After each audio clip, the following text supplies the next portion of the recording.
क्या आपने देश के प्रधानमंत्री नरेंद्र मोदी को नहीं देखा? कुछ भी कहिए साहब, आप मानो ना मानो, ये राजनीतिक विषय नहीं है, ये भाव का विषय है, ये भक्ति का विषय है, ये आस्था का विषय है, ये श्रद्धा का विषय है। एक देश का राजा अपने जन्मदिन पर जब माता से मिले तो माता के चरण स्पर्श करता है, आशीर्वाद लेता है। चादर और फादर का समय चला गया साहब, क्षमा करिएगा। और अपनी संस्कृति को यदि बचाना है तो चादर और फादर से बचकर के ही रहना होगा, तभी ये संस्कृति बच सकती है।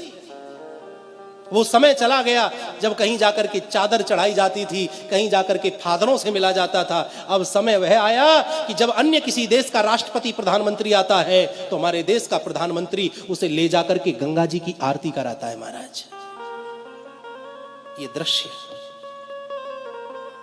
मंदिर देवालय में ले जाकर के बड़े बड़े राष्ट्रपति को बिठा देता है, मंदिर दिखाता है, ये देखो हमारा ये मंदिर, ताजमहल दिखाने वाला समय चला गया साहब।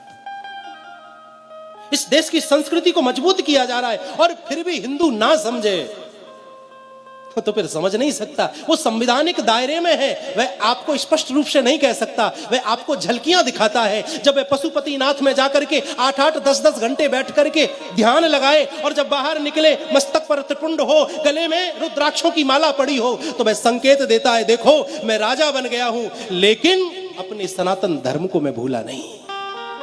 जिस प्रकार मुझे प्रधानमंत्री होने के बावजूद भी हिंदू होने पर गर्व है, उसी प्रकार प्रत्येक हिंदू को अपने हिंदू होने पर गर्व करना चाहिए। जब केदारनाथ में हमारे देश का राजा जाए और वहां ध्यान मुद्रा में बैठे और जब वहां से निकले भगवा वस्त्रों में, मस्तक पर विद्यमान त्रिपुंड, गले में पड़ी हुई रुद्राक्ष की मालाएं, वो चाल, वो शान, वो आंखों में तेज, अगर इस तेज को देख करके भी हिंदू ना समझे तो मैं समझता हूं कि फिर हिंदू समझ भी नहीं सकता है। अपने पतन का कारण आप और हम खुद हैं। हमने मस्तक पर चंदन छोड़ दिया, हमने चोटी रखानी छोड़ दी, हमने गले कांधे पर जनेऊ धारण करना छोड़ दिया, जिह्वा से हमारे मंत्र गायब हो गए। अपने पतन का मुख्य कारण तो हिंदू है। कितने आताताई हुए महाराज, बड़े बड़े राक्षस इस पृथ्वी पर जन्मे, वह सत्य सनातन धर्म को नष्ट नहीं कर सके। ये तो किस खेत की मूली है महाराज, मूली तो बहुत बड़ी होती है, ये तो हमारे लिए मामूली है। बशर्त यह है कि हिंदू को एक होना चाहिए, एक होना आना चाहिए।